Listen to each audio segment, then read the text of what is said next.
Միջազգային top 10 թեմաների ամփոփումը Եվրամեդիա 24 հեռուստաընկերության եթերում։ ԱՄՆ-ն եւ Իրանը կրկին նստել են բանակցությունների սեղանի շուրջ, բայց իրականում իրավիճակը շարունակում է մնալ պայթյունավտանգ։ Վաշինգտոնը փորձում է ստիպել Թեհրանին հրաժարվել միջուկային ծրագրից, սակայն Իրանը չի նահանջում։ Կուլիսներում ակտիվ դեր ունի Պակիստանը, փորձելով կանխել սրացումը։ Դիվանագիտական աղբյուրները խոսում են առաջընթացի մասին, բայց իրականում առանցքային հարցերը փակուղում են։ Մերձավոր Արևելքում լարվածությունը աճում է, ազդելով նավթի գների վրա։ Փորձագետները զգուշացնում են, ցանկացած սխալ քայլ կարող է վերածվել լայնածավալ ճգնաժամի։ Կողմերը փորձում են ժամանակ շահել, բայց ճնշումը մեծանում է։ Հարցը մնում է բաց։ Սա խաղաղության ճանապարհ է, թե նոր բախման սկիզբ։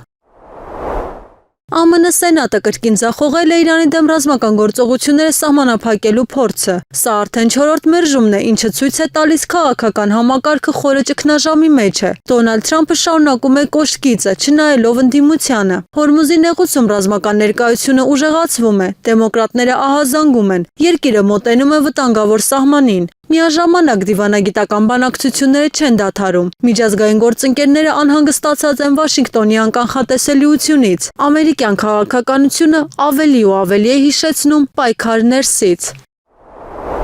Վոլոդիմիր Զելենսկին Նիդերլանդերում ստանում է մրցանակ, բայց սա պարզապես արարողություն չէ։ Եվրոպան բաց տեքստով ցույց է տալիս, շարունակում է կանգնել Ուկրաինայի կողքին։ Զելենսկին օգտագործում է հարթակը, կոչ անելով միասնականության։ Ռուսաստան-Ուկրաինա հակամարտությունը շարունակում է մնալ գլոբալ օրակարգի կենտրոնում։ Նիդերլանդները ուժեղացնում են իրենց քաղաքական աջակցությունը Կիևին։ Փորձագետները նշում են, նման քայլերը նաև ճնշման գործիք են Մոսկվայի դեմ։ Պատերազմը դեռ չի ավարտվում, իսկ դիվանագիտությունը դառնում է երկրորդ ճակատ։ Եվրոպան փորձում է չթուլացնել դիրքերը։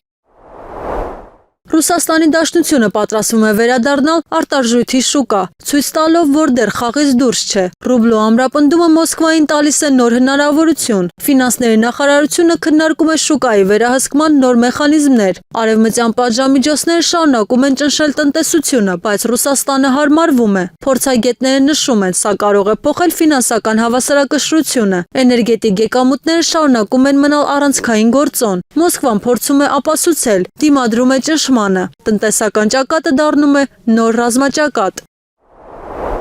Հնդկաստանը փորձում է ապահովել իր ապագան, պայքարելով ռազմավարական հանքանյութերի համար։ Սակայն Զամբիան չի պատրաստվում հեշտությամբ զիջել իր պաշարները։ Բանակցությունները ձախողվում են, իսկ լարվածությունը աճում։ Սա պարզապես տնտեսական վեճ չէ, սա աշխարհաքաղաքական պայքար է։ Ռեսուրսները դառնում են նոր ոսկի։ Փորձագետները կանխատեսում են նման հակամարտությունների աճ։ Զարգացող երկրները սկսում են ավելի կոշտ դիրք զբաղեցնել։ Աշխարհը մտնում է նոր մրցակցության փուլ։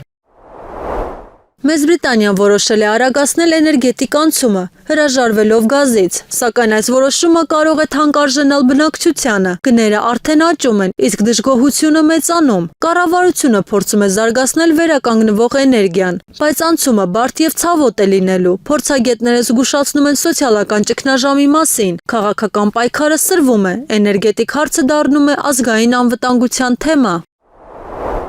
Մալազիան եւ Ավստրալիան ուժեղացնում են համագործակցությունը, սպասվող էներգետիկ ցնցումների ֆոնին։ Մերձավոր Արևելքի լարվածությունը ստիպում է երկրներին ապահովել իրենց ռեսուրսները։ Պետրոնասը պատրաստվում է մեծացնել մատակարարումները։ Տարածաշրջանը ձևավորում է նոր էներգետիկ բլոկներ։ Փորձագետները նշում են, սա երկարաժամկետ ռազմավարություն է։ Գլոբալ շուկան շարունակում է տատանվել։ Անորոշությունը դառնում է նորմ։ Ասիան փորձում է չկրկնել Եվրոպայի սխալները։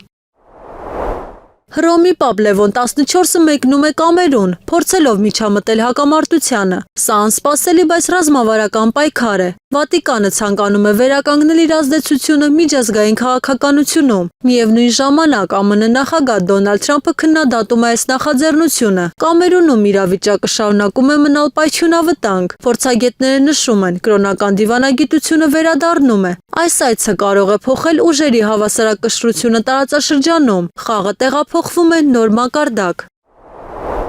ԱՄՆ-ն պատրաստվում է նոր մաքսատուրքեր սահմանել չինական ապրանքների վրա, խորացնելով տնտեսական պատերազմը։ Վաշինգտոնը մեղադրում է Պեկինին անարդար առևտրային քաղաքականության մեջ։ Չինաստանը սպառնում է պատասխան քայլերով, ինչը կարող է հարվածել գլոբալ շուկաներին։ Փորձագետները նշում են, սա կարող է դառնալ նոր տնտեսական ճգնաժամի սկիզբ։ Միջազգային բիզնեսը հայտնվում է անորոշության մեջ։ Երկու գերտերությունները մտնում են բաց տնտեսական դիմակայության փուլ։ Ֆինանսական շուկաները արդեն արձագանքում են տատանումներով։ Հարցը մնում է. սա ճնշում է, թե երկարատև տնտեսական պատերազմ։